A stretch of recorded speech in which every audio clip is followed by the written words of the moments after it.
নিরামিষের দিনগুলোতে আমাদের হয় বড় জ্বালা, কি বানাবো কি খাবো কিছুই আসে না মাথায়। তো আজ আমি নিয়ে চলে এসেছি সেরকম একটা মজাদার রেসিপি, যেগুলো বাড়িতে থাকা জিনিস দিয়েই তোমরা খুব সহজে আর খুব চটজলদি বানিয়ে নিতে পারবে। Welcome back to my channel. আশা করি সকলে খুব ভালো আছো, সুস্থ আছো। তো কি বানাচ্ছি দেখতে থাকো। সবার ফার্স্টে আমি এখানে কিছু গোটা গরম মশলা নিয়ে নিয়েছি, যার মধ্যে আছে জায়ফল, জায়ত্রী, গোটা জিরে, এলাচের মধ্যে দারচিনি, লবঙ্গ সমস্ত নিয়ে নিয়েছি গোটা গরম মশলা। নিয়ে এটাকে খালি কড়াই বা খালি চাটু যেটাতেই পারো ভালো করে ড্রাই রোস্ট করে নিয়ে এটার একটা মিক্সড মানে খুব ভালো একটা মিহি পেস্ট বানিয়ে নেব। ঠিক আছে, এটা তোমরা শিলনোড়াতেও বাটতে পারো, মিক্সিতেও বাটতে পারো, তবে আমি শিলনোড়াটা প্রেফার করি বেশি। চলো এবার নেক্সট স্টেপে আর কিছুই না, এখানে আমি বাসমতি রাইস নিয়েছি, এটাকে আমি জলে না ভিজিয়ে রেখে দেবো বেশ আধ ঘন্টা 40 মিনিট মতো। এটা খুব ইম্পর্টেন্ট একটা পার্ট, এটা কিন্তু মিস করা চলবে না। তো আমি 40 মিনিট পর দেখাচ্ছি। এবার আমি ভাতটা চাপিয়ে নেব। তো যতক্ষণ ভাতটা হচ্ছে ততক্ষণ আমি পনিরটা একটু মশলা মাখিয়ে রেখে দিই। দেখো আজকের বেসিক ইনগ্রিডিয়েন্ট হলো পনির আর সয়াবিন আর আলু। তো এইদিকে আমি সয়াবিনটা চাপিয়ে দিচ্ছি সেদ্ধ হওয়ার জন্য। আমি এখানে 1 প্যাকেট সয়াবিন ইউজ করেছি, বড় সয়াবিন যেগুলো হয় সেগুলো। তো আমি নুন দিয়ে আর একটু সাদা তেল দিয়ে সেদ্ধ করে নিচ্ছি। এরপর আমি পনিরগুলো, যে পনিরের পিস করে রেখেছি, সেই পনিরের পিসগুলোতে একটু ফুড কালার আর নুন দিয়ে খুব ভালো করে মাখিয়ে রেখে দেবো। তোমরা চাইলে ক্রিম পনির নিতে পারো, আমি আজকে ক্রিম পনিরটাই নিয়েছি। তো এরপর আর একটা স্টেপ দেখিয়ে দিই। এরপর আমি যে আলুগুলো ইউজ করব, সেই আলুগুলো এরকম ডুমো ডুমো করে কেটে এটাতে একটু ফুড কালার বা তোমরা চাইলে হলুদও অ্যাপ্লাই করতে পারো, আর নুন দিয়ে মাখিয়ে রেখে দিয়েছিলাম। এটা আমি ভেজে নেব। তো দেখো আমি প্রেশার কুকারে কেন ভাজছি তার একটা কারণ আছে। আমি আলুগুলো এক এক করে প্রেশার কুকারে দিয়ে নিলাম। আমি সাদা তেলে কিন্তু পুরো রান্নাটা আজকে করব। তো আমি আলুগুলো ভেজে নিচ্ছি। প্রেশার কুকারে করার কারণ হলো আমি প্রেশার কুকারেই সেদ্ধ করব, তাই একসাথে যাতে দুটো কাজ হয়ে যায় এই জন্য আমি প্রেশার কুকারটা প্রেফার করি। ঠিক আছে, তো দেখবো যখন আলুগুলো মোটামুটি ভাজা কমপ্লিট, তখন আমি জল দিয়ে প্রেশারের ঢাকনা বন্ধ করে একটা সিটি মানে 2টো সিটি আমি দিয়েছি। বেসিক্যালি আলুগুলো একটু শক্ত ছিল, তোমরা চন্দ্রমুখী আলু ইউজ করলে একটা সিটিতে যথেষ্ট। চলো এবার নেক্সট স্টেপ। এতক্ষণে আমার ভাতটা হয়ে গেছে, আমি ভাতটা দেখিয়ে দিচ্ছি। দেখো কত সুন্দর ঝরঝরে ভাতটা হয়েছে। তোমরাও না ভাতটা করে একটুখানি শুকিয়ে নিও, মানে ড্রাই করে নিও, তাহলে খুব ভালো হবে। আশা করি অনেকে বুঝেই গেছো যে আমি কি বানাচ্ছি।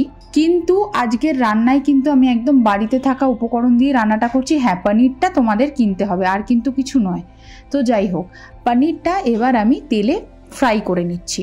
দেখো অনেকেই হয়তো পনির ভাজার সময় কড়াইয়ে লেগে যাওয়ার চান্সেস থাকে, কিন্তু গ্যাসের ফ্লেমটা হাই করে যদি পনিরটা লো মিডিয়াম করে ভাজো তাহলে কিন্তু এই জিনিসটা হবে না। পনিরের টেক্সচারটা ঠিক এরকম আসবে, লাল লাল একটু হবে, খুব শক্ত যেন না হয়ে যায়। তো এরকম করে আমি ভেজে পনিরগুলো তুলে রেখেছি। এইবার মেন স্টেপ। এবার কড়াইয়ে দিয়ে নিয়েছি আমি সাদা তেল, তোমরা চাইলে ঘি দিয়েও করতে পারো, তো তোমাদের উপর। দিয়ে আমি গোটা কয়েকটা গরম মশলা দিয়ে নিচ্ছি এর মধ্যে। এইবার আমি দিয়ে নিচ্ছি আদা বাটাটাকে খুব ভালো করে কড়াইয়ে নাড়াচাড়া করে আমি দিয়ে নিচ্ছি একটা টমেটো। তোমরা চাইলে বেশি দিতে পারো, আমি আজকে একটাই ইউজ করছি। একটা টমেটো দিয়ে খুব ভালো করে আবার আমি নাড়িয়ে চাড়িয়ে নিচ্ছি। এই পর্যায়ে আমি দিয়ে নেব লবণ, দিয়ে নিচ্ছি অল্প পরিমাণে চিনি, কারণ নিরামিষ রান্নায় চিনি না দিলেই নয়। আর যাদের সুগারের প্রবলেম আছে তারা এই স্টেপটাকে স্কিপ করতে পারো, তারা সুগার ফ্রি ইউজ করতে পারো বা কিছু নাও দিতে পারো। যারা খুব ঝাল খাও তারা তো অবভিয়াসলি চিনি দেবেই না, কিন্তু আমি মনে করি চিনিটা সব রান্নায় যেরকম ইম্পর্টেন্ট, নিরামিষ রান্নায় তার থেকেও বেশি ইম্পর্টেন্ট। যাই হোক, তো এরকম মাখো মাখো হয়ে আসলে এবার আমি দেখো আজকে কিন্তু আমি টক দইও দিচ্ছি না, কাজু দিচ্ছি না, পোস্ত দিচ্ছি না, কিছুই দিচ্ছি না, একদম সিম্পল ওয়েতে বানাচ্ছি। কেমন গোটা মশলার মধ্যে আমি এখানে গরম মশলা ছাড়ার কিছু ইউজ করিনি। আর গুঁড়ো মশলার মধ্যে আমি দিচ্ছি ধনে গুঁড়ো, জিরে গুঁড়ো আর লঙ্কার গুঁড়ো। না হলুদ দিয়েছি না কিছু দিয়েছি। এবার আর কিছুই না, এবার মশলাটাকে খুব ভালো করে কষিয়ে নিতে হবে। এবার পনির যে মাখিয়ে রেখেছিলাম সেই বাটি ধোয়া জলটা আমি দিয়ে দিচ্ছি, কারণ আমি কিছুই আজকে ওয়েস্ট করব না। আচ্ছা, তোমরা যদি চাও এই পর্যায়ে Kashmiri red chilli powder use করতে পারো, আমি কিছুই ইউজ করিনি। আমি একদম সিম্পল ওয়েতেই তোমাদের বানিয়ে দেখাচ্ছি, যাতে তোমরা চটজলদি ঘরে থাকা জিনিস দিয়ে ফাট করে যদি ইচ্ছা করে বানিয়ে খেয়ে নিতে পারো। তো কথা বলতে বলতে দেখো মশলাটা যখন দেখবো কষে এসছে, আমি আর একটু জল দিয়ে নিচ্ছি। জল দিয়ে আবারও খুব ভালো করে কষিয়ে নেব, নাড়িয়ে কষিয়ে ভালো করে যখন দেখবো একটা সুন্দর গন্ধ বেরোচ্ছে, ঠিক এই সময় আমি যে ভেজে গুঁড়ো করে রাখা মশলাটা ছিল সেই মশলাটা দিয়ে নিচ্ছি। আমি 50% মশলা এখন দিচ্ছি আর 50% পরে দেব। এইবার কষিয়ে আমি দিয়ে নিচ্ছি সয়াবিনগুলো। সয়াবিনগুলো কিন্তু সেদ্ধ করার পর জল থেকে নিংড়িয়ে নিয়ে তারপর আমি দিয়েছি, সেই স্টেপটার আমি তোমাদের দেখাইনি। এটা কারোরই অজানা নয়, সকলেরই জানা, তবে আমি তাও একবার বলে রাখলাম। কেমন? তো তোমরা খুব ভালো করে কষিয়ে নিও। সয়াবিনটা কিন্তু আমি আলাদা করে ভাজিনি, আমি কিন্তু ডিরেক্ট এর মধ্যে দিয়ে দিলাম। তোমরা যদি চাও আলাদা করে ভাজতে পারো, বা হাতে সময় কম থাকলে এরকমভাবেও করতেই পারো, বা মন্দ লাগবে না, এইটুকু গ্যারান্টি দিচ্ছি।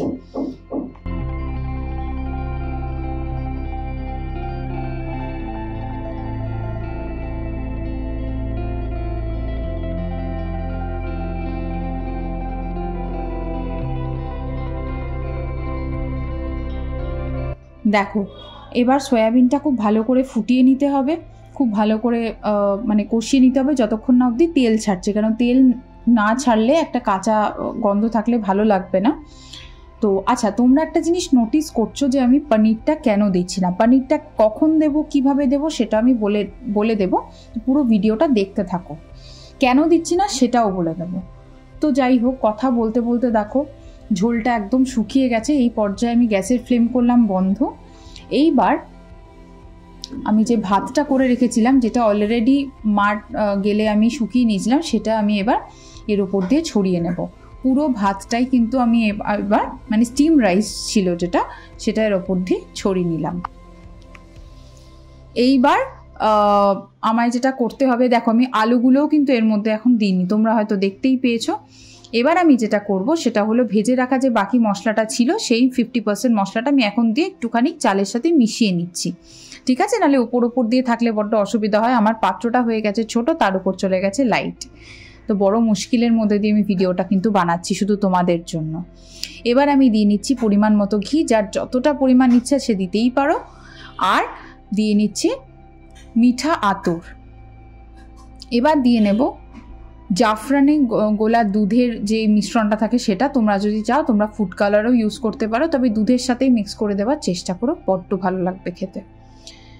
তো আমি এবার এটা ঢাকা চাপা দিয়ে দমে দেব বেশ ধরো 20 থেকে 25 মিনিট মতো। আচ্ছা, এবার বলে রাখি পনিরগুলো আমি কি করেছি।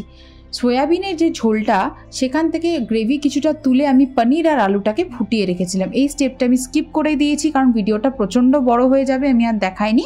আমি ভেবেছিলাম এটা আমি বলেই দেবো তোমাদের। কেমন, আমি যদি এর মধ্যে সয়াবিনের সাথে পনিরটা দিয়ে আমি রাইসটা রাখতাম, তাহলে পনিরগুলো টুকরো টুকরো হয়ে যেত, ঘাটিয়ে যেত ব্যাপারটা, কারণ পনির খুব সফট জিনিস, আর আলুটাও তাই তো, তাই জন্য আমি এটা আলাদা করে ফুটিয়ে নিয়েছিলাম।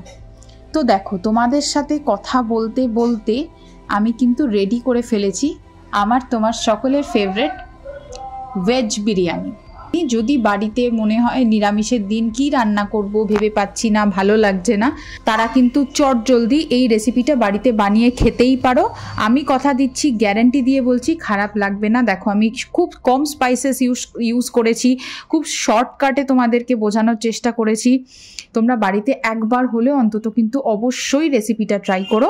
আর রেসিপিটা ভালো লেগে থাকলে বন্ধু আর ফ্যামিলি মেম্বারদের সাথে শেয়ার করতে কিন্তু ভুলো না। কেমন, আজ তবে এই অবধি রাখছি। দেখা হচ্ছে খুব তাড়াতাড়ি নতুন একটা ভিডিওতে, নতুন দিনে। ততদিনে সবাই খুব ভালো থেকো, সুস্থ থেকো। Till then, by.